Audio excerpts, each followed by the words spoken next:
سرپرستی تعارف۔ سرپرست وہ شخص ہوتا ہے جو قانونی طور پر کسی نابالغ کی دیکھ بھال کرنے کا ذمہ دار ہوتا ہے کیونکہ اسے ایک مجاز عدالت کی طرف سے نابالغ کی دیکھ بھال کے لیے تحویل میں دیا گیا ہے۔ بچے کے بارے میں فیصلہ کرنا سرپرست کا حق ہے۔ نابالغ قانون میں نابالغ وہ شخص ہے جس کی عمر زیادہ ہے جو اپنے شخص اور جائیداد کی حفاظت کے لیے کسی بالغ پر منحصر ہو۔ وارڈ کا مطلب ایک نابالغ ہے جس سے شخص یا جائیداد دونوں کے لیے ایک سرپرست ہو۔ سرپرست کی صلاحیت۔ ایک سرپرست ایسا شخص ہونا چاہیے جو نابالغ نہ ہو اور ناقص دماغ کا نہ ہو۔ ولی کو اسلام کا دعویٰ کرنا چاہیے۔ فتاوی عالمگیری کے مطابق غیر مسلم کا ولی کے طور پر تقرر جائز ہے، اگرچہ قاضی اسے الگ کر سکتا ہے، لیکن اگر قاضی کے ہٹانے سے پہلے معذوری ختم ہو جائے تو ایسے ولی کو ہٹایا نہیں جا سکتا۔ فتاوی عالمگیری کے مطابق کسی نابالغ یا دیوانے کے بطور سرپرست تقرری باطل ہے اور اس کی برطرفی سے پہلے یا بعد میں اس کی طرف سے کوئی بھی عمل باطل اور غیر مؤثر ہوگا۔ سرپرستی کی قسمیں۔ سرپرستوں کی درجہ بندی درج ذیل ہے۔ نمبر 1 شخص کا سرپرست، نمبر 2 شادی کے لیے سرپرست، نمبر 3 جائیداد کا سرپرست۔ نگہبانی قرآن کی روشنی میں۔ اور وہ آپ سے یتیموں کے بارے میں پوچھتے ہیں، کہو ان کے لیے درست کرنا اچھا ہے، اور اگر تم ان کے ساتھ شریک ہو جاؤ تو وہ تمہارے بھائی ہیں، اور اللہ فساد کرنے والے اور صلح کرنے والوں کو جانتا ہے۔ سورۃ البقرہ 220:2۔ اور یتیموں کو ان کا مال دے دو اور فضول چیزوں کو ان کی اچھی چیزوں سے نہ بدلو، اور ان کا مال اپنے مال میں اضافے کے طور پر نہ کھاؤ، یہ یقیناً بہت بڑا گناہ ہے۔ سورۃ النساء۔ اور انہیں اس بات سے ڈرنا چاہیے کہ اگر وہ اپنے پیچھے کمزور چشمے چھوڑ دیں تو ان کی وجہ سے کس سے ڈریں گے؟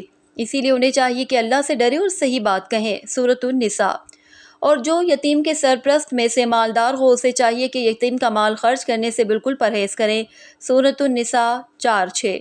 اور یتیموں کی آزمائش کرو یہاں تک کہ وہ بلوغت کو پہنچ جائیں، پھر اگر تم ان میں عقل کی پختگی پاؤ تو ان کا مال ان کے حوالے کر دو۔ سورۃ النساء۔ اور رہی دیوار شہر کے 2 یتیم لڑکوں کی تھی، اور اس کے نیچے ان کا خزانہ تھا، اور ان کا باپ ایک نیک آدمی تھا، تو آپ کے رب نے چاہا کہ وہ اپنی جوانی کو پہنچ جائیں اور باہر نکال لیں ان کے خزانے، آپ کے رب کی رحمت۔ سورۃ الکہف۔ نگہبانی حدیث کی روشنی میں۔ رسول اللہ صلی اللہ علیہ وآلہ وسلم نے فرمایا، قیامت کے دن کچھ لوگ اپنی قبروں سے اس حالت میں اٹھیں گے کہ ان کے منہ سے آگ کے شعلے نکل رہے ہوں گے۔ لوگوں نے پوچھا، اے اللہ کے رسول یہ کون لوگ ہیں؟ آپ صلی اللہ علیہ وآلہ وسلم نے فرمایا، وہ لوگ جنہوں نے یتیموں کا مال ناجائز طور پر حاصل کیا ہے۔ رسول اللہ صلی اللہ علیہ وآلہ وسلم نے فرمایا، معراج کی رات جب مجھے آسمانوں پر لے جایا گیا تو میں نے ایک ایسے گروہ کو بیان کیا جن کے پیٹوں میں آگ بھری ہوئی تھی اور ان کے مقعد کے سوراخوں سے آگ پھوٹ رہی تھی۔ میں نے جبرائیل سے پوچھا، یہ کون ہیں؟ جبرائیل علیہ السلام نے جواب دیا، یہ وہ لوگ ہیں جو یتیموں کا مال ناحق ہڑپ کرتے تھے۔ رسول اللہ صلی اللہ علیہ وآلہ وسلم نے فرمایا، میں اور یتیم کی پرورش کرنے والا اللہ کے حضور جنت میں اس طرح اکٹھے ہوں گے جس طرح یہ دونوں انگلیاں اکٹھی ہیں، اور اپنی شہادت کی طرف اشارہ کیا اور درمیانی انگلی آپس میں مل گئی۔ رسول اللہ صلی اللہ علیہ وآلہ وسلم نے یہ بھی فرمایا کہ اگر تم میں سے کوئی شخص کسی یتیم کی سرپرستی کرے اور اس کے ساتھ حسن سلوک کرے اور وہ ان اعمال کو اطمینان سے پورا کرے اور ہمدردی کے ساتھ یتیم کے سر پر ہاتھ مارے تو اللہ تعالیٰ لازماً اس کے لیے نیکی لکھے گا، اس کے ہاتھ سے ڈھانپے ہوئے بالوں کے برابر اعمالاً اور بالوں کی تعداد کے برابر گناہوں کو معاف کرتا ہے، اور یتیم کے سر کے بالوں کے برابر درجات میں بلند کرتا ہے۔ مندرجہ بالا آیات اور ان لوگوں کو واضح ہدایت دیتی ہے جو یتیموں کے سرپرست اور نگہبان ہیں کہ اپنی ذمہ داری کو کیسے ادا کریں۔ وہ اپنی امانت میں رکھے ہوئے مال کو صحیح طریقے سے یتیم کے فائدے کے لیے اور بخل کے بغیر خرچ کریں۔ نگہبان کو بہت احتیاط کرنی چاہیے کہ یتیم کا کوئی پیسہ اپنے اوپر خرچ نہ کریں۔ یہ بہت سنگین جرم ہے جس کی وجہ سے اس کا سارا حلال مال حرام ہو جائے گا۔ کسی بھی حالت میں کسی یتیم کی قیمتی مال کو کسی بھی کمتر چیز سے تبدیل نہیں کیا جانا چاہیے۔ آخرکار جب بچہ بالغ ہو جائے تو اس کی تمام جائیداد اسے پوری دیانت داری کے ساتھ واپس کر دی جائے۔ وہ قوانین جو سرپرست کے ساتھ ڈیل کرتے ہیں۔ فیملی کورٹس ایکٹ 1964 اور guardian and wards act 1890 Pakistan کی سرزمین کے اندر تمام بچوں کے لیے سرپرستی اور ان کے تحویل کے سوالات کو منظم کرتا ہے، چاہے ان کا مذہب کوئی بھی ہو۔ معزز لاہور ہائی کورٹ کے ایک حالیہ فیصلے میں یہ مشاہدہ کیا گیا تھا کہ گارڈینز اینڈ وارڈز ایکٹ 1890 کی دفعات کو الگ تھلگ نہیں پڑھا جا سکتا، کیونکہ مقننہ نے ڈیزائن کے ذریعے سرپرستی سے متعلق تنازعات کو فرسٹ شیڈول کے دائرۂ کار میں لایا تھا۔ S5 کا فیملی کورٹس ایکٹ 1964 اور اسی وجہ سے سرپرستی سے متعلق تمام امور فیملی کورٹ ایکٹ 1964 2017 CLC 1747 کے تحت فیملی کورٹ میں خصوصی طور پر قابل سماعت ہوں گے۔ گارڈین اینڈ وارڈز ایکٹ 1890 مرکزی قانون ہے جو اس موضوع سے متعلق ہے، لیکن کچھ دوسرے قوانین ہیں جو کسی نہ کسی طریقے سے اس موضوع کو چھوتے ہیں۔ ایکٹ IBID ضلعی عدالتوں کو اختیار دیتا ہے کہ وہ کسی نابالغ کے شخص یا جائیداد کی سرپرست مقرر کریں جب نابالغ کے ذاتی قانون کے مطابق فطری سرپرست یا وصیت کے تحت مقرر کردہ ولی عہد نابالغ کے تئیں اپنے فرائض ادا کرنے میں ناکام ہو۔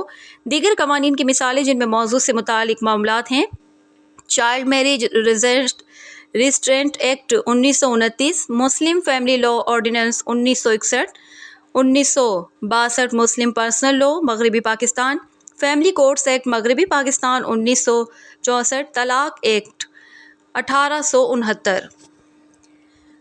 جو ایک محافظ ہو سکتا ہے، ایک باپ یا ماں اس کے رشتہ دار یا کسی بھی شخص کو عدالت بطور سرپرست مقرر کر سکتی ہے۔ ایک باپ GWA کے تحت 18 سال سے کم عمر کے بچے کا فطری سرپرست ہوتا ہے۔ ایک شخص ماں، بھائی، چچا، والد اور والد کے علاوہ دیگر رشتے یا یتیم خانے جیسا ادارہ رضاکارانہ طور پر اپنے آپ کو نابالغ کے شخص یا جائیداد کا ذمہ دار بنا سکتا ہے۔ ماں تاہم باپ کے بعد اگلی ممکنہ سرپرست ہے جب تک کہ بعد میں اپنی مرضی سے کسی دوسرے شخص کو بچے کا سرپرست مقرر نہ کرے۔ وہ مخصوص حالات میں اپنی مرضی سے سرپرست مقرر کر سکتی ہے۔ وہ اپنے شوہر کی زندگی کے دوران ایسا کر سکتی ہے اگر وہ اداکاری کے قابل نہ ہو یا اس کی موت کے بعد۔ سرپرست کا تقرر کرنے والے فرد کے کردار، صلاحیت اور فٹنس کو مد نظر رکھا جائے۔ مختلف اسکولوں کی روشنی میں شادی کے لیے سرپرست، مالکی سرپرست بننے کا اہل صرف باپ ہے۔ شفیع والد اور دادا قابل ہیں۔ شیعہ وہ شافعی کے نقطۂ نظر کی تائید کرتے ہیں۔ حنفی ان رشتہ داروں کے علاوہ باقی افراد بھی مجاز ہیں۔ سرپرست کی عمر 15 سال سے زیادہ ہونی چاہیے۔ نابالغ شخص کا سرپرست مندرجہ ذیل قواعد کے مطابق صرف ماں ہی سرپرست ہو سکتی ہے۔ حنفی لڑکا 7 سال کے تک قید میں رہے گا اور لڑکی اس وقت تک جب تک وہ بلوغت کی عمر کو نہ پہنچ جائے۔ مالکی لڑکا اس وقت تک حراست میں رہے گا جب تک وہ بات چیت کی کافی صلاحیت حاصل نہ کر لے اور لڑکی شادی تک۔ شافعی دونوں صورتوں میں سرپرستی کی مدت 7 سال تک ہوگی۔ 7 سال کے بعد نابالغ کی رضامندی فیصلہ کن عنصر ہوگی۔ شیعہ لڑکا 2 سال اور لڑکی 7 سال تک قید میں رہے گا۔ سرپرستوں کی اقسام: جائیداد کے محافظ نابالغ کی املاک کے سرپرست خواہ آواز ہو یا دیوانہ درج ذیل قسم کے ہوں گے۔ قدرتی یا قانونی سرپرست، عہد نامہ کے سرپرست، عدالت کی طرف سے مقرر کردہ سرپرست، ڈی فیکٹو سرپرست، ڈی جیور گارڈینز۔ حنفی قانون کے تحت نابالغ کے املاک کے نگہباں درج ذیل ہیں۔ ترجیح کے لحاظ سے والد کی طرف سے مقرر کردہ ایگزیکٹو مرضی، باپ کا باپ، دادا کی طرف سے مقرر کردہ ایگزیکٹو اور آخری نامزد ایگزیکٹیور کا ایگزیکٹیور۔ قدرتی یا قانونی سرپرست میں باپ اور اپنے نابالغ کا فطری یا قانونی سرپرست ہوتا ہے، چاہے وہ صحیح ہو یا پاگل، جائز اولاد اور اس طرح کی اس کی جائیداد بھی۔ والد کی غیر موجودگی میں سنی قانون کے مطابق اس کی جگہ اس کا جلاد لیتا ہے۔ شیعہ قانون کے تحت دادا باپ کی غیر موجودگی میں فطری یا قانونی سرپرست ہیں، حالانکہ باپ نے ایک ویزیکیوٹر مقرر کیا ہے، دادا کی غیر موجودگی میں اس کا سرپرست بن جاتا ہے۔ باپ کا وصی صرف دادا کی غیر موجودگی میں سرپرست بنتا ہے۔ گارڈینز میں سنی قانون کے تحت والد کو وصیت نامی سرپرست مقرر کرنے کا حق ہے۔ باپ اور اس کے عملدار کی غیر موجودگی میں دادا وصیتی سرپرست کے مقرر کر سکتے ہیں۔ شیعہ قانون کے تحت والد کی وصیت کے سرپرست کی تقرری صرف دادا کی غیر موجودگی میں درست ہے، جو ایک وصیتی سرپرست بھی مقرر کر سکتا ہے۔ سنی اور شیعہ دونوں قوانین کے تحت ایک ماں کو اپنے نابالغ بچے کی جائیداد کے لیے ایک وصیتی سرپرست مقرر کرنے کا اختیار ہے، خواہ وہ بے وقوف ہو یا پاگل، سوائے جب اسے جائز نابالغ ہو یا پاگل ہو یا دادا کی وصیت کی طاقت سے ایک ایگزیکیوٹر کے طور پر مقرر کیا گیا ہو تو ایک وصیت نامہ انجام دینے والا مقرر کر سکتے ہیں، اس کی اپنی جائیداد کے حوالے سے جو اس کی موت کے بعد بچوں پر منتقل ہو جائے گی، چاہے جائز ہو یا ناجائز۔ سرپرستوں کی ترجیحات کی فہرست: 1 نانی، 2 پھوپھی نانی، 3 مکمل بہن، 4 ماں بہن، 5واں ہم آہنگ بہن، 6 مکمل بہن کی بیٹی، 7واں ماں کی بہن کی بیٹی، 8واں رشتہ دار بہن کی بیٹی، 9واں خالہ، 10ویں پھوپھی، 11ویں اگر کوئی اور رشتہ دار دستیاب نہ ہو اور والد کے خاندان میں سے کسی قریبی کو سرپرست مقرر کیا جائے گا۔ عدالتوں کے ذریعے مقرر کردہ سرپرست ایک فطری اور وصیتی سرپرست کی غیر موجودگی میں عدالت کو ایک نابالغ شخص یا جائیداد یا دونوں کے مقصد کے لیے ایک سرپرست مقرر کرنے کا اختیار حاصل ہے۔ عدالت کے ذریعے سرپرست کی تقرری سرپرستی اور وارڈز ایکٹ 1890 جو مذہب سے قطع نظر سب پر لاگو ہوتا ہے، ایسے سرپرستوں کو قانونی سرپرست بھی کہا جاتا ہے۔ واضح رہے کہ اس ایکٹ کے تحت شادی کی سرپرستی کا کوئی بندوبست نہیں کیا گیا ہے۔ نتیجہ یہ ہے کہ شادی کے لیے سرپرست کے علاوہ کسی مسلمان نابالغ کے فرد یا جائیداد کے لیے عدالت کی طرف سے سرپرست مقرر کیا جا سکتا ہے۔ مسلم پرسنل لا اور guardianship and wards act کے تحت درمیان تنازع کی صورت میں ایکٹ کی دفعات مسلم پرسنل لاز کی دفعات پر غالب ہوں گی۔ ڈی فیکٹو گارڈین صرف نابالغ کے فرد اور جائیداد کا محافظ ہے اور اسے نابالغ کی غیر منقولہ جائیداد میں کوئی حق یا دلچسپی منتقل کرنے کا کوئی اختیار نہیں۔ ڈی فیکٹو گارڈین وہ شخص ہوتا ہے جو نہ تو قانونی سرپرست ہوتا ہے اور نہ ہی وصیت کا سرپرست ہوتا ہے، لیکن اس نے خود یا خود کسی بچے کی حفاظت اور دیکھ بھال کی ذمہ داری قبول کی ہوتی ہے۔ طیب جی کے مطابق ڈی فیکٹو گارڈین کا مطلب ایک غیر مجاز شخص ہے جو حقیقت میں کسی نابالغ شخص یا اس کی جائیداد کی تحویل میں ہے۔ ڈی فیکٹو گارڈین وہ شخص ہوتا ہے جس کے پاس سرپرستی کا کوئی اختیار نہیں ہوتا، لیکن حالات کے تحت اس نے رضاکارانہ طور پر کسی نابالغ کے سرپرست کے طور پر کام کرنے کی ذمہ داری لی ہے۔ مسلم لا اینڈ صفحہ 213 2015 P L D 46 Karachi high court Sindh. ایک ماں کسی نابالغ کے فرد و جائیداد کی حقیقی سرپرست ہو سکتی ہے، لیکن اسے نابالغوں کی جائیداد منتقل کرنے کا کوئی اختیار نہیں۔ کسی نابالغ کی غیر منقولہ جائیداد سے علیحدگی صرف اس شخص کے ذریعے ممکن ہے جو عدالت سے اجازت حاصل کرنے کے بعد جائیداد کا قانونی سرپرست مقرر کیا جائے۔ ایک حقیقی سرپرست محض نابالغ کے شخص اور جائیداد کا محافظ ہوتا ہے، لیکن اسے نابالغ کی غیر منقولہ جائیداد میں کوئی حق یا دلچسپی منتقل کرنے کا کوئی اختیار نہیں ہوتا۔ مذکورہ کیس میں ایک ماں نے اپنے نابالغ بچوں کے جائیداد کو الگ کر دیا تھا اور دکاندار اس حیثیت سے واقف تھے کہ وہ نابالغوں کی جائیداد خرید رہے ہیں۔ شادی کے لیے سرپرست کی طاقت۔ نابالغ کی شادی کا اختیار خواہ وہ عاقل ہو یا دیوانہ، شادی کے لیے سرپرست نابالغ کو نکاح میں دے سکتا ہے اور ایسا نکاح درست ہے، اگرچہ نابالغ کی طرف سے بلوغت کے اختیار سے انکار کے اختیار کے ذریعے رد کیا جا سکتا ہے۔ نابالغ یا پاگل کا ولی کی اجازت کے بغیر نکاح درست نہیں۔ مہر کا معاہدہ کرنے کا اختیار۔ ایک سرپرست نابالغ کی شادی میں مہر کا معاہدہ کر سکتا ہے، خواہ وہ بے آواز ہو یا پاگل۔ باپ یا دادا ایک ناکافی مہر کا معاہدہ کر سکتے ہیں جو کہ فریقین پر نکاح کا پابند ہے، لیکن کسی دوسرے سرپرست کی طرف سے ایسا ناکافی معاہدہ درست نہیں ہے۔ معاہدے کی شرائط کی طاقت۔ ایک سرپرست شادی کے وقت کچھ ازدواجی شرائط میں داخل ہو سکتا ہے، لیکن ایسی شرائط جائز اور معقول ہونی چاہیے۔ مثال کے طور پر نابالغ کے سرپرست کے ذریعے طے شدہ نکاح میں بیوی کو طلاق دینے کا اختیار واجب ہے۔ مہر کو چھوڑنے کا اختیار۔ شیعہ قانون کے تحت باپ یا دادا کو ترک کرنے کا حق ہے، دھوکہ دہی نہیں ہے۔ بیوی کا ولی اس مہر کو ترک کر سکتا ہے جس کی وہ حقدار ہوگی۔ طلاق کی صورت میں تکمیل سے پہلے شوہر کے سرپرست کو کوئی قانونی اختیار نہیں کہ وہ طلاق سے پہلے آدھے مہر کی صورت میں اپنے الفاظ کو ترک کر دے، لیکن ان سرپرستوں میں سے کوئی بھی پورا مہر ادا نہیں کر سکتا۔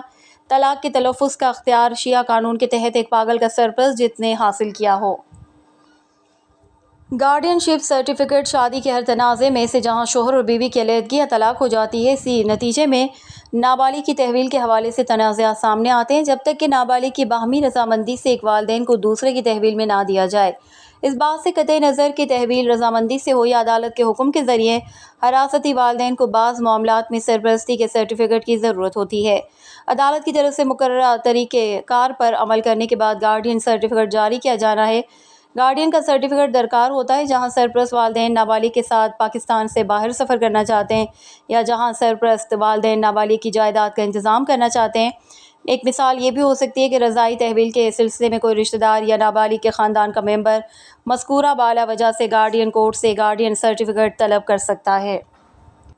درخواست کے لیے طریقہ کار۔ نابالغ کا نام، جنس، مذہب، تاریخ پیدائش اور عام رہائش۔ جہاں نابالغ عورت ہے، چاہے وہ شادی شدہ اور اگر ہے تو اس کے شوہر کا نام اور عمر۔ نابالغ کی جائیداد کی نوعیت، صورتحال اور تخمینی قیمت اگر کوئی ہو۔ اس شخص کا نام اور رہائش گاہ جس کے پاس اس شخص یا نابالغ کی جائیداد کی نابالغ کے کیا قریبی تحویل یا قبضہ ہے، تعلقات ہے اور وہ کہاں رہتے ہیں، چاہے نابالغ کے فرد یا جائیداد یا دونوں کا سرپرست کسی ایسے شخص کے ذریعے مقرر کیا گیا ہو جو اس قانون کے ذریعے حقدار یا دعویٰ کر رہا ہو جس کے تحت نابالغ کو اس طرح کی تقرری کرنا ہو۔ آیا کسی بھی وقت عدالت یا کسی دوسری عدالت میں فرد یا جائیداد یا دونوں نابالغوں کی سرپرستی کے حوالے سے درخواست دی گئی ہے، اور اگر ایسا ہے تو کب، کس عدالت میں اور کس کے ساتھ نتیجہ چاہے درخواست بالغ شخص یا اس کی جائیداد یا دونوں کے سرپرست کی تقرری یا اعلان کے لیے ہو، جہاں درخواست سرپرست کی تقرری کے لیے ہے، مجوزہ سرپرست کی اہلیت، جہاں درخواست کسی شخص کی سرپرست قرار دینے کی ہے، وہ بنیاد جس پر وہ شخص دعویٰ کرتا ہے، وہ وجوہات جن کی وجہ سے درخواست کی گئی، اور اس طرح کی دیگر تفصیلات اگر کوئی ہو جیسا کہ تجویز کیا گیا ہو، درخواست کی نوعیت بیان کرنا ضروری قرار دیتی ہے۔ درخواست کے ساتھ مجوزہ سرپرست کی کارروائی کے لیے رضامندی کا اعلان ہونا چاہیے اور اعلامیے پر ان کے دستخط اور کم از کم 2 گواہوں سے تصدیق شدہ ہونا چاہیے۔ دائرہ کار سرپرستی کے لیے درخواست GWA guardians and wards act اور 1890 کی دفعات کے تحت دی جانے چاہیے۔ ماں باپ یا نابالغ کے رشتہ دار سمیت کوئی بھی شخص جس کے پاس نابالغ کی تحویل ہے، پاکستان میں گارڈین کورٹ سے سرپرستی کے لیے درخواست دے سکتا ہے۔ ایسا کرنے میں یہ ضروری ہے کہ گارڈین سرٹیفکیٹ جاری کرنے کی درخواست مجاز دائرہ اختیار کی گارڈین کورٹ میں دائر کی جائے۔ دائرہ اختیار علاقائی دائرہ اختیار میں گارڈین کورٹ کا ہے جس میں نابالغ مستقل یا اس وقت رہتا ہے جیسا کہ معاملہ ہو سکتا ہے۔ گارڈین پٹیشن کے سپرد ہونے پر عدالت نے بڑے پیمانے پر عوام سے اعتراضات کو مدعو کرنے کے لیے وسیع سرکولیشن والے اخبار میں اشاعت کا حکم دیا۔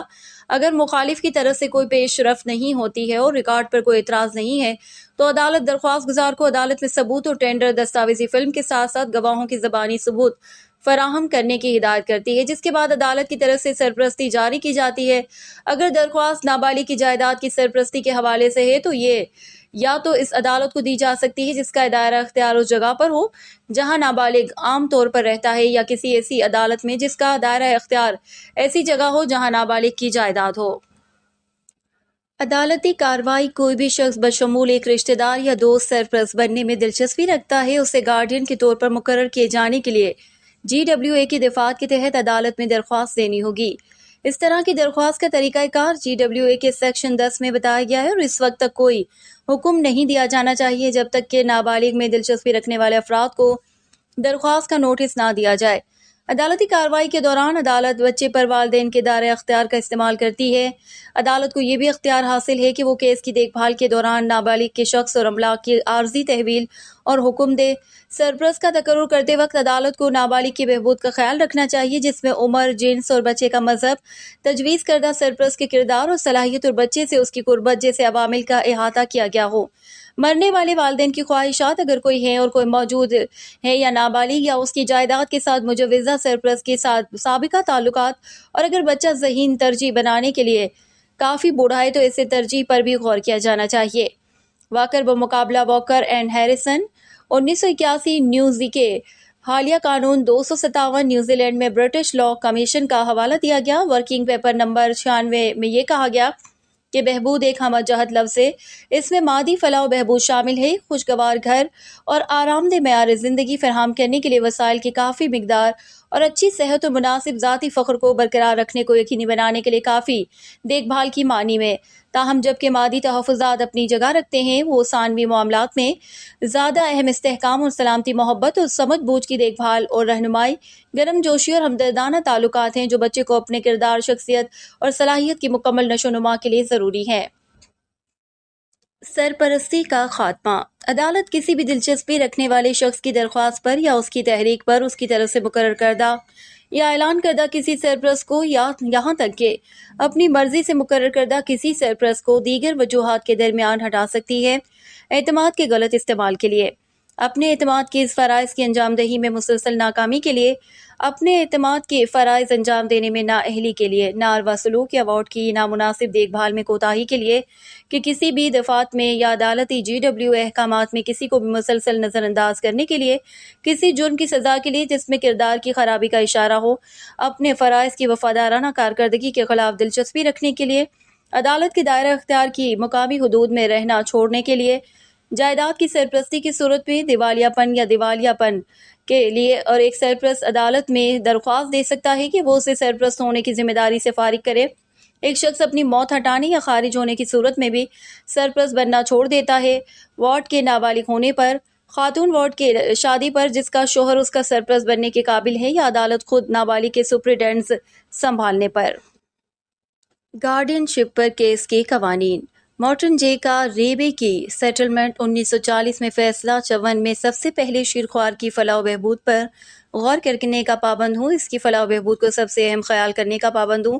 ایسا کرتے ہوئے مجھے ملک کی عدالتوں کی طرف سے بنائے گئے کسی بھی نظریے کو اہمیت دینی چاہیے جس میں شیرخوار قومی ہے، لیکن میں یہ کہنا چاہتا ہوں کہ میری نظر میں یہ عدالت ہر معاملے میں بلا استثناء اپنے وارڈ کی فلاح و بہبود کو اولین اور بنیادی خیال رکھنے کی پابند ہے، خواہ کسی بھی دوسرے ملک کی عدالتوں نے جو بھی حکم دیا ہو۔ اس نقطۂ نظر کو پرائیوی کونسل نے MC کی AC 352 1951 MC کی EE میں میں منظور کیا تھا، اور لارڈ سائمنڈز نے کہا کہ تحویل کی کارروائی میں بچے کی فلاح و بہبود کو ہمیشہ سب سے زیادہ اہمیت حاصل ہے۔